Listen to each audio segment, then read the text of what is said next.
और आज हमने देखा बैंक निफ्टी ने मैसिव आउट परफॉर्मेंस दिखाई है, 45,000 के करीब वो इंडेक्स अब जाने को तैयार है, वो 18,000 वाला। इस सेक्टर में आपको लग रहा है कि अभी भी मार्केट लीडरशिप का पोटेंशियल है? ओवरऑल बैंकिंग की बात कर रहा हूँ मैं, पीएसयू तो प्राइवेट नहीं कर रहा हूँ। नहीं, मेरे ख्याल से बैंक्स का आउटलुक काफ़ी अच्छा है अभी भी। देखिए, बड़ी वैल्यू तो अनलॉक हो चुकी है, क्योंकि आपने देखा कुछ कुछ बैंक्स जो हैं वो 4 गुना 5 गुना स्टॉक्स हो गए हैं। तो जब कोई बड़ी बैंक 4-5 गुना बढ़ जाती है तो ये कहना तो सही नहीं है कि वहाँ पे बहुत डीप वैल्यू है। लेकिन इंडिया में क्रेडिट ग्रोथ अच्छी है, बैंक्स की बैलेंस शीट काफ़ी क्लीन है, तो आने वाले समय में मुझे लगता है बैंक्स का जो परफॉर्मेंस है वो अच्छा रहेगा और उसमें हम एक सामान्य रिटर्न की अपेक्षा अभी भी कर सकते हैं। ओवरऑल आपको मार्केट कैसा लग रहा है प्रशांत भाई? हम जब नया साल स्टार्ट कर रहे हैं, ये जो गया साल था उसमें इंडेक्स में भले ही 5% रिटर्न थे, लेकिन एक्स ऑफ आईटी और फार्मा ओवरऑल बाकी सब सेक्टर्स ने रीजनेबल आउट परफॉर्मेंस किया था।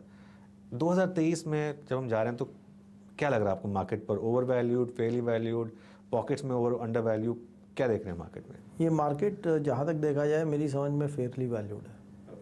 और आप इसको किसी भी दृष्टि से देख सकते हैं, चाहे भारत के सेंसेक्स का पिछले 20 वर्षों का रिटर्न देखें, जो हमारी नॉमिनल जीडीपी ग्रोथ है वो उसके काफ़ी नज़दीक है, चाहे पी की टर्म्स में देखें, तो ये एक फेयरली वैल्यूड मार्केट है एग्रीगेट टर्म्स में। और इसमें कुछ पॉकेट्स हैं जहाँ पे मेरे ख्याल से थोड़ा ओवर वैल्यूएशन है। मेरी समझ में वो स्पेस कंज्यूमर स्पेस है। अच्छा। और अब बड़ा अंडर वैल्यूएशन मेरी समझ में, मेरी दृष्टि में कहीं नहीं है। और हल्का फुल्का अगर कहीं है तो हम शायद वो एक पावर सेक्टर में या एक ये कॉर्पोरेट बैंक्स में कह सकते हैं, लेकिन वो भी बहुत कम ही है। कंज्यूमर में दोनों डिस्क्रिशनरी और नॉन डिस्क्रिशनरी? मेरी समझ में दोनों महंगे हैं। ओके। तो अब जैसे ये जो इतनी बड़ी रैली हुई है कुछ सेलेक्ट ऑटो स्टॉक्स में, खास तौर से एक दो टू व्हीलर स्टॉक्स में, आपको लग रहा है कि थोड़ा अब ज़्यादा हो रहा है वहाँ पर? देखिए, इतना तो नहीं कह सकते, मतलब एक 10, 15, 20, 25% का जो मूव है वो एक सेक्टर या किसी कंपनी के लिए बहुत बड़ा मूव नहीं है, इंडिविजुअल कंपनीज़ की जब हम बात करते हैं। और ये कंपनीज़ बहुत समय से काफ़ी, आप देखेंगे कि एक रेंज में ही चल रहे हैं। तो मैं यही कहूँगा, ऑटो में कोई बड़ा अंडर वैल्यूएशन भी नहीं है। हालांकि ऑटो सेक्टर ग्रो करेगा काफ़ी समय के साथ, लेकिन इसमें एक इलेक्ट्रिफिकेशन का रिस्क लगातार है। और इसकी मतलब अपने अपने मत हैं लोगों को इसमें कि किस स्पीड से इलेक्ट्रिफिकेशन आएगा, लेकिन अगर ये आया तो इसका एक काफ़ी इम्पैक्ट जो पुराने कंपनीज हैं उन पर पड़ सकता है। एक थीम जो इस समय ज़बरदस्त वापसी कर रही है वो है मेटल्स, खासतौर से वो जो चाइना की ओपनिंग अप है उसके बाद से। आपका कोई व्यू है इसमें? अगर आप इस समय मैनेज कर रहे होते पैसा तो क्या आप डालते हैं उसमें, मेटल्स में?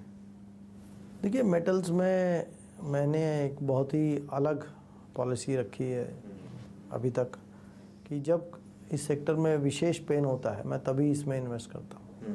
तो पिछले 3 दशकों में लगभग 3 या 4 बार ऐसा हुआ, क्योंकि इसको फोरकास्ट करना बहुत ही मुश्किल है।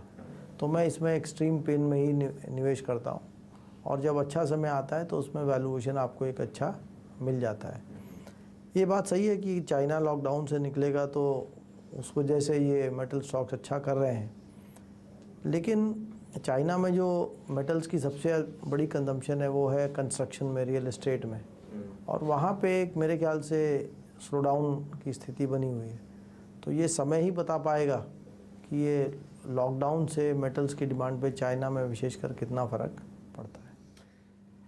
प्रशांत जी के बारे में एक और जो अच्छी चीज़ है कि एग्ज़िट के मामले में ये काफ़ी फर्म होते हैं, और ख़ास तौर से जब इनको लगता है कि किसी सेक्टर में एक प्रॉब्लम है या ओवर ओनरशिप है, वो एग्ज़िट कर लेते हैं। मैं आपको 1-2 मिसाल देता हूँ। 1999 में इन्होंने सारे के सारे आईटी स्टॉक्स बेचकर एफएमसीजी, डिफेंसिव, कंज्यूमर ड्यूरेबल्स का पोर्टफोलियो बनाया, और उसके बाद वो एक .com रिलेटेड वो जो क्रैश आई थी जिसमें सबके पोर्टफोलियोज पर काफ़ी इम्पैक्ट हुआ था, लेकिन इनका पोर्टफोलियो बचा रहा उस गिरावट में क्योंकि वो डिफेंसिव मूव हो गए थे। और 2003 से 8 में इन्होंने इंफ्रास्ट्रक्चर की पूरी रैली में पार्टिसिपेट किया, और उसके बाद वहाँ से एग्जिट किया इन्होंने, और उसके बाद हमने इंफ्रास्ट्रक्चर शेयरों का भाव दिखाई था। मैं इसलिए पूछ रहा हूँ, इसलिए खासतौर से कह रहा हूँ क्योंकि दोनों सेक्टर्स की बात कर लेते हैं, अलग अलग डायरेक्शन में चल रहे हैं दोनों इस समय। अब पहले आईटी की बात करते हैं क्योंकि बड़ा सेक्टर है मार्केट के लिए। 25% इंडेक्स गिरा पिछले साल, 3 साल की बड़ी रैली के बाद। वैल्यूएशन जो बहुत क्रेजी हो गए थे वो अब थोड़े लेवल तक कम हो गए हैं। अब निवेश के मौके हैं यहाँ पर या अभी भी थोड़ा सा फ्रॉथ बाकी है? देखिए, आईटी एक बहुत ही अच्छा सेक्टर है और भारत में जो बहुत काफ़ी हद तक जो प्रगति हुई है इकोनॉमी की, उसका श्रेय, उसका क्रेडिट हमको आईटी सेक्टर को देना चाहिए। यहाँ पे इंडिया की कंपनीज़ वर्ल्ड की बेस्ट कंपनीज़ हैं, बहुत कंपेरेटिव है। लेकिन ये काफ़ी बड़ा सेक्टर भी है और इसलिए इसमें बहुत ज़्यादा हम ग्रोथ की उम्मीद नहीं कर सकते। कोविड से पहले ये लगभग 7-8% के आसपास डॉलर टर्म्स में ग्रो करता था। मुझे ऐसा लगता है कि जब ये कोविड के बाद का जो ओपनिंग अप का जो पूरा या डिजिटाइजेशन का जो एक इम्पैक्ट था ये ख़त्म हो जाएगा, तो ये ग्रोथ वहीं जाके रुकेगी। तो उसको देखते हुए सेक्टर थोड़ा सा मेरे को अभी भी महंगा लगता है, लेकिन ये सेक्टर फिर भी इतना अच्छा है, इसमें डिविडेंड पे आउट रेशो इतना अच्छा है कि इसमें हम निवेश करेंगे तो एक लंबे समय में मुझे लगता है फिर भी सामान्य रिटर्न एक आना चाहिए। ओके, लेकिन अभी आप थोड़ा वेट करेंगे?